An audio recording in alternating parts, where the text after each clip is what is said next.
يقول العلامة الشيخ صالح بن فوزان بن عبد الله الفوزان: تفكروا في سرعة مرور الأيام.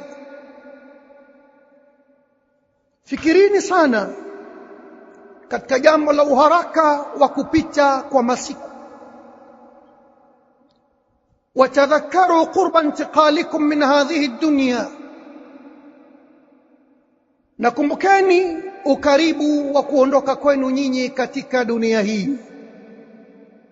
Watazawwadu bisalihil a'mali, nachukueni masrufu yatakayokufaeni huko mnakokwenda kwa kufanya amali njema.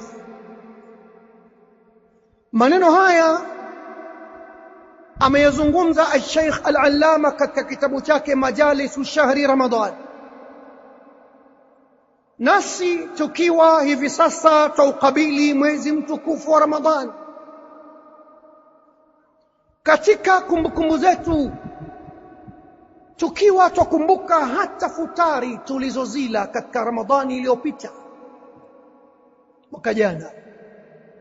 Hakadha tasirru al-ayyam, namna kama hii ndivyo masiku yanavyokwenda. Wa hakadha tafna al-a'maru,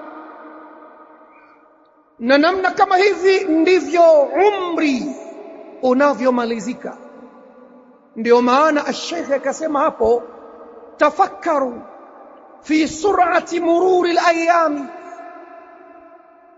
tafakarini sana katika uharaka wa kuondoka kwa masiku, haraka spidi ya kupita kwa masiku. Watadhakkaru qurba intiqalikum min hadhihi ad-dunya, nakumbukeni uharaka, ukaribu wa kuondoka kwenu nyinyi katika dunia hii. Watazawwadu bisalihil a'mali, nachukueni zadi, kitu kitakachokufaeni akhira kwa kufanya amali njema.